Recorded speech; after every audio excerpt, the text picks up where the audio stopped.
middle of September. There are 2 days. Achha, there. Okay, it's not on Monday. There's still time. Yeah. They have come to me just now. They haven't come to me all these days. And they should have come to me before they went to court.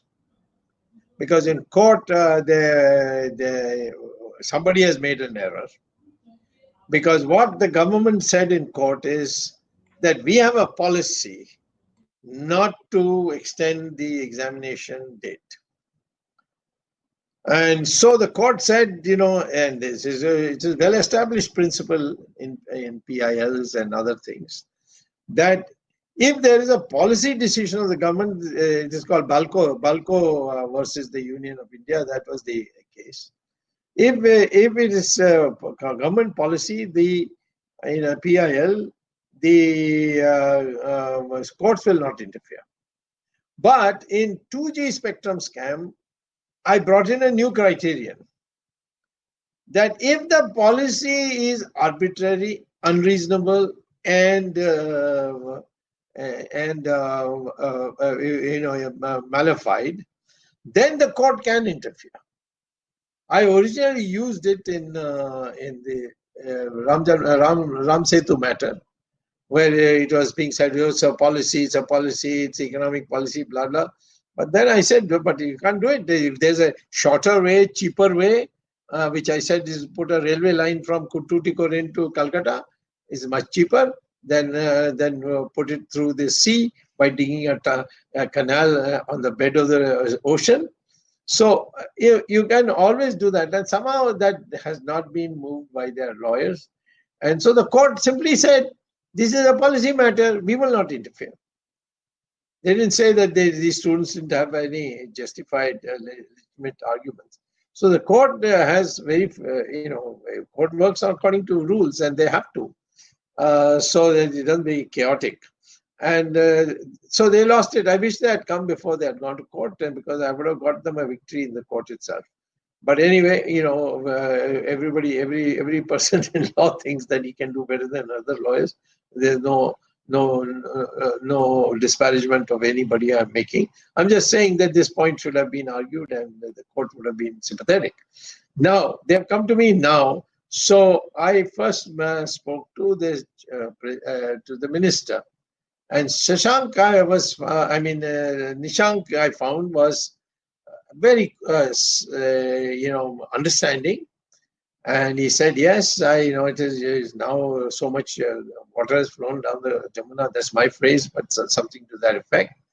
And now, I don't know if there's the Prime Minister who can decide.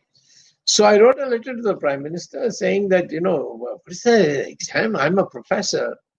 And I know exams are very sacred, but I know that the mental state of a student is more sacred. And you can't make them under this tension. Will I get it? Now, in Bombay, for example, there's no suburban train, so they have to go by taxi. Now, taxis are in short supply. That means when lakhs of people or thousands of people in Bombay start hiring taxis, there'll be no taxis available. And taxis also take advantage and ask for exorbitant fares. Now, why all this? And for what? In Ayush exam, there's a ministry called Ayush Ministry. They have postponed it. And the admissions of colleges is also only in end of December.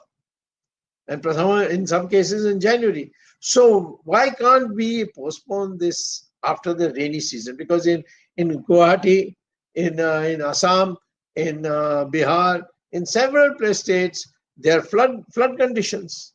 How are people going to come? How are the exam centers going to be secure? So all these taken after Diwali, it should be held. And if they decide to hold it under these conditions, students this is a make or break exam for them.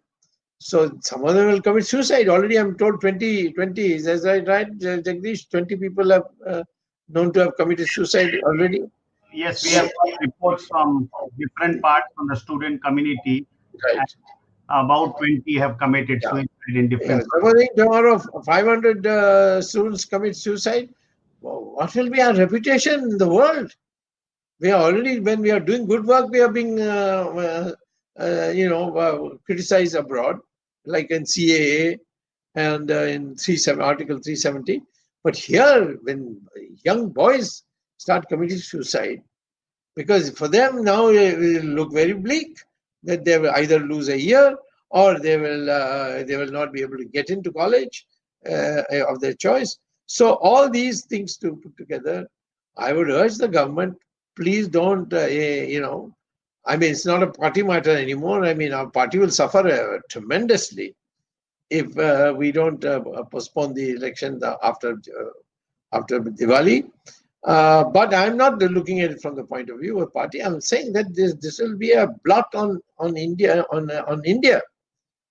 That we are so insensitive that we must have an examination when the admissions are themselves not before December. So therefore, I would urge everybody, whoever has access to the Prime Minister, please inform him that this should be adjourned, should be postponed. I don't think that the Minister of Education will have any difficulty in accepting that, and this will be something that will give the students now a relaxed way to study also, because they probably on all this tension they have not been able to study. And the parents are also affected now, because if the children's life is in danger, his career is in danger, the parents are the first ones to feel it, because they have put in all their money to see that they get an education. So I would urge the government of India, don't put us all to shame. Don't take that risk. Postpone it to December, and then thereafter we'll see. Because there'll be no rainy season, nothing. All the festivals will be over. Everything will be over. And we'll have a clear picture ahead. And that would be the best way to do it.